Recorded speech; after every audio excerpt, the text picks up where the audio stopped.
నమస్తే NCN news కి స్వాగతం. నేను ప్రశాంతి. ముందుగా బులెటిన్లో హెడ్లైన్స్.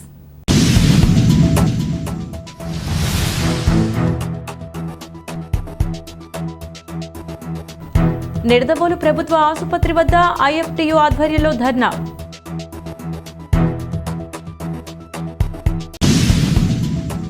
తూర్పుగోదావరి జిల్లా నిడదవోలు పరిసర ప్రాంతాల నుంచి 30కి పైగా గ్రామాల నుండి వచ్చే రోగులకు ప్రభుత్వ ఆసుపత్రిలో సౌకర్యాలు మెరుగుపరచాలని, సిబ్బందిని పెంచాలని, ప్రభుత్వ ఆసుపత్రికి వస్తే తమ ప్రాణాలు దక్కుతాయనే భరోసా కల్పించాల్సిన బాధ్యత పాలకులని, అలా కాకుండా ఇతర ప్రాంతాలు రిఫర్ చేసే విధానానికి స్వస్తి చెప్పాలని డిమాండ్ చేస్తూ ఐఎఫ్టీయూ ఆధ్వర్యంలో ధర్నా నిర్వహించారు. ఈ సందర్భంగా ఐఎఫ్టీయూ జిల్లా సహాయ కార్యదర్శి ఈమని గ్రీష్మ కుమార్ మాట్లాడుతూ, ఇటీవల ఇందిరానగర్, బసివిరెడ్డి పేటలకు చెందిన 2 కార్మికులు జ్వరం కారణంగా ఆసుపత్రికి వెళ్లగా ప్రాథమిక వైద్యం అనంతరం వారిని రాజమండ్రి ప్రభుత్వ ఆసుపత్రికి, అక్కడి నుంచి ఒకరిని కాకినాడ రిఫర్ చేయగా ఒకరు మార్గం మధ్యలోనే మరణించారని, నిడదవోలు ప్రభుత్వ ఆసుపత్రి గతంలో కంటే ప్రస్తుతం కొంత మెరుగైనప్పటికీ స్కానింగ్ వంటి అధునాతన వైద్య పరికరాలు, నిత్యం 200 పైగా ఉండే ఆసుపత్రి ఓపీకి కొత్త రోగాలకు తగ్గట్టుగా నిష్ణాతులైన డాక్టర్లు మరియు సిబ్బందిని నియామకం చేయాలని డిమాండ్ చేశారు. ఆసుపత్రి స్థాయిని పెంచి నిడదవోలును రాష్ట్ర స్థాయిలో అగ్రగామిగా నిలుపుతామన్న నూతన ప్రభుత్వ హామీని నిలబెట్టుకోవాలని నూతన ఎమ్మెల్యే కందుల దుర్గేష్ని కోరారు.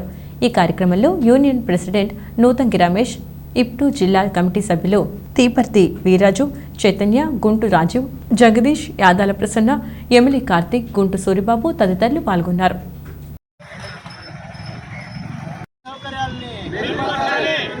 ప్రభుత్వ ఆసుపత్రుల్లో సిబ్బంది సంఖ్యను పెంచాలి. నిడదవోలు ప్రభుత్వ ఆసుపత్రుల్లో సిబ్బంది సంఖ్యను పెంచాలి. నిడదవోలు ప్రభుత్వ ఆసుపత్రుల్లో సిబ్బంది సంఖ్యను పెంచాలి. నిడదవోలు ప్రభుత్వ మిత్రులారా, నిడదవోలు పట్టణంలో ప్రభుత్వ ఆసుపత్రి వద్ద భారత కార్మిక సంఘాల సమాఖ్య ఐఎఫ్టీయూ ఆధ్వర్యంలో ఆందోళన కార్యక్రమం నిర్వహిస్తూ ఉన్నాం. దీనికి నేపథ్యం ఇటీవల మలేరియా జ్వరంతో నిడదవోలు పట్టణంలో మారుమూల ప్రాంతమైనటువంటి ఇందిరానగర్, బట్టీలపేటకు సంబంధించినటువంటి 2 పెయింటింగ్ కార్మికులు చనిపోవడం జరిగింది. అయితే నిడదవోలు ప్రభుత్వ ఆసుపత్రికి సంబంధించి సుమారు 30-40 గ్రామాల నుండి ఇక్కడికి వైద్య సేవల నిమిత్తం ప్రజలు వస్తూ ఉంటారు.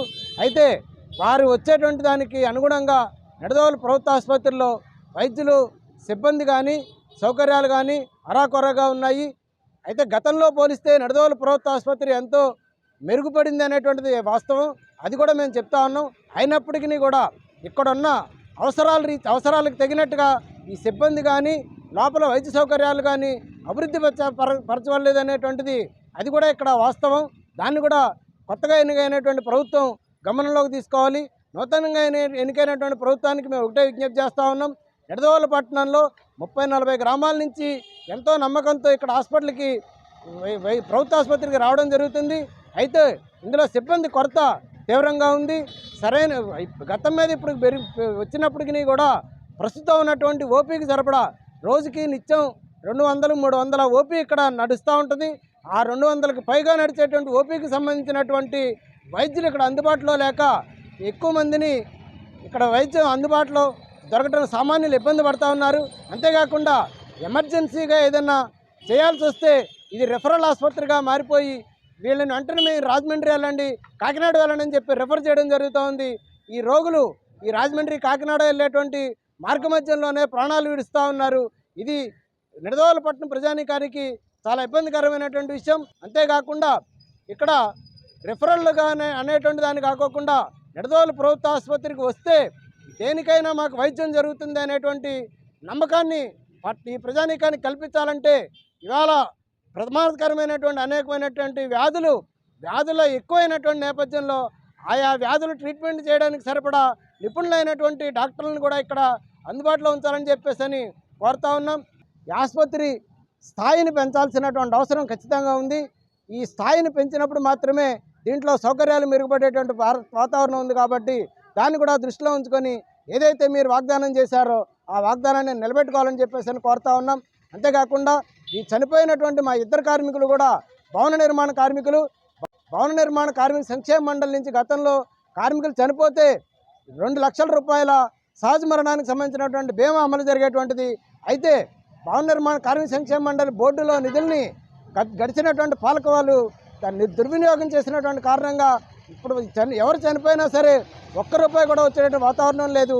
దాన్ని కూడా ఖచ్చితంగా మీరు పరిగణనలోకి తీసుకొని భవన నిర్మాణ కార్మిక సంక్షేమ మండలిని నిర్వీర్యమైపోయినటువంటి దాన్ని తిరిగి పునరుజ్జీవం చేసి దాంట్లో నిధులు జమ చేసి కార్మికులు ఎవరు చనిపోయినా సరే ఆ కార్మికులకి ఆ సంక్షేమ మండలి బోర్డు నుంచి ఆర్థిక సహాయం అందేలాగా గత అనేక ప్రభుత్వాలు అమలు చేసినటువంటి వివిధ ఆర్థిక ప్రయోజనాలు తిరిగి అమలవడానికి మీరు చర్యలు తీసుకోవాలని చెప్పేసి ఈ సందర్భంగా డిమాండ్ చేస్తా ఉన్నాం. నిర్దోలు హాస్పిటల్లో అది ఏ వైద్యం అయినా సరే, ఎంతటి వ్యాధి అయినా సరే సంపూర్ణమైన సదుపాయాలు కలిగి వైద్యం చేయించుకునే విధంగా సౌకర్యాలు పెంచాలి.